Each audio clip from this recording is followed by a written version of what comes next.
Pecco Bagnaia is starting from the front row thanks to that pole position from yesterday.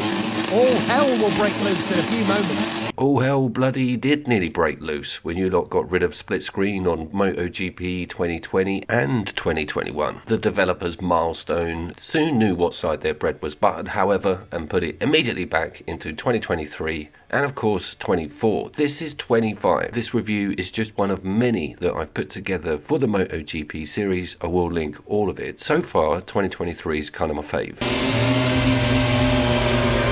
A very quick moan about the replays in these games. Now, I am also playing EA Rally. It's in the game, the newest WRC Rally Racer. And the replays are still screen tearing, still popping in. It looks absolutely diabolical on a PS5. The MotoGP series doesn't look like it's upped much of its effects or engine since like 2023. And I wish they'd give this all a good boot up the backside because it's not changed for years. The wet look replays are horrendous. I'm not even going to darken your day with showing you footage of them. Dang, I'm good. Dang, I'm good. Popping them wheelies, coming out of them corners, doing endos. I love these MotoGP racing games. I'm just addicted to them. They're too difficult. I can barely do a lap without crashing, but still, the effort's there. I am Couch Coop BTW.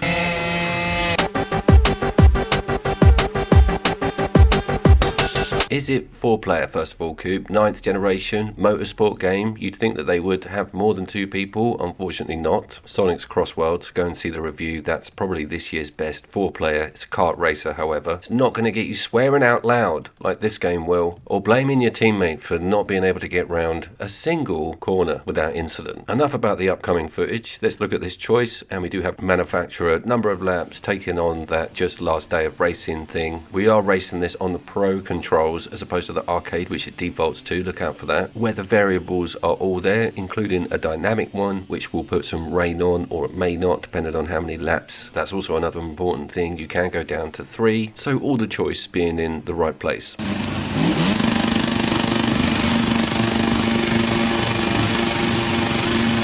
So the first thing I judge these games on is out and out performance with the split screen activated, and this doesn't take any hits whatsoever. It does actually look incredible. By far the best performing of all the MotoGP games to date. You'd think that'd be a given in this day and age, but no, just because it's new doesn't mean it performs better than its previous titles.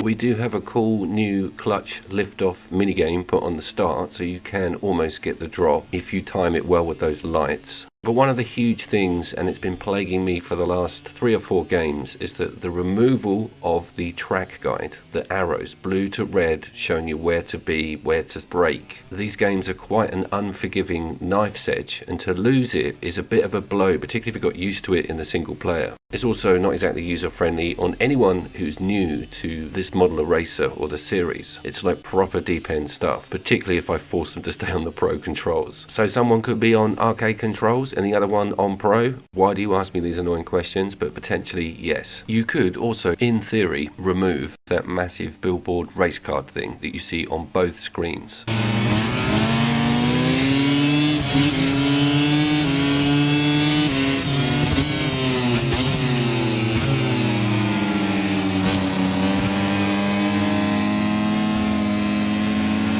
Let's move along to testing the wet look of the game in split screen. Water on track, raining, all that sort of stuff. It's normally this area where things start going wrong, but no, pristine performance, well impressive.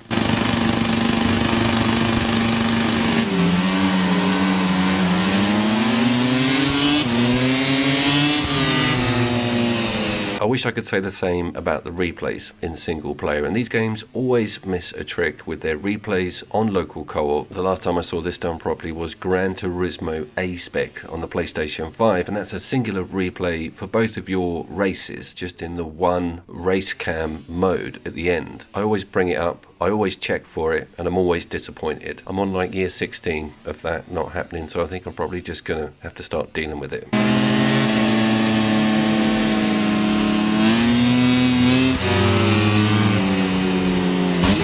Waving the red flag after a nasty accident out on track.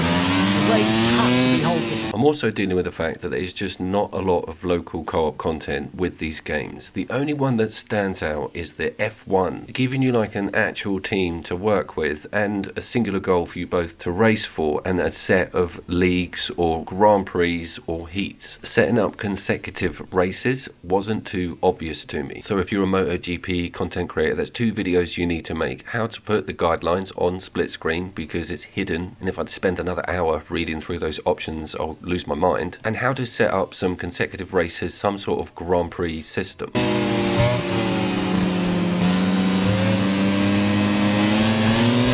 Back in the sunshine over at Silverstone here, and there is a game that is a split screen motorcycle racer that isn't in the MotoGP IP, and it is of course Ride 5, which I'll link in the description. That does offer a lot of choice.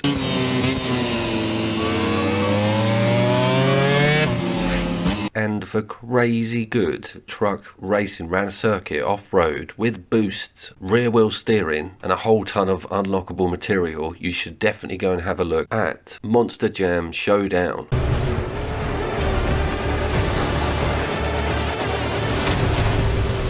You might be thinking, there's no way little cousin Mickey is going to go anywhere near this at Christmas for a race. I have this genius induction idea with these games. Stick the single player on, do one of those ghost car laps or ghost bike. Make it purposely horrendous, just pot around, half trigger, all that. They'll beat it easily. You then start increasing the speed and the process. 9 days later, it'll be 2026, but they'll be able to do a lap. Oh, and I nearly forgot, in this wonderful time we live in with all these amazing electric vehicles, you can do a full e-bike race. And I think if you look carefully, you can see Greta nestled in the crowd somewhere. Sound beautiful, absolute music to the ears.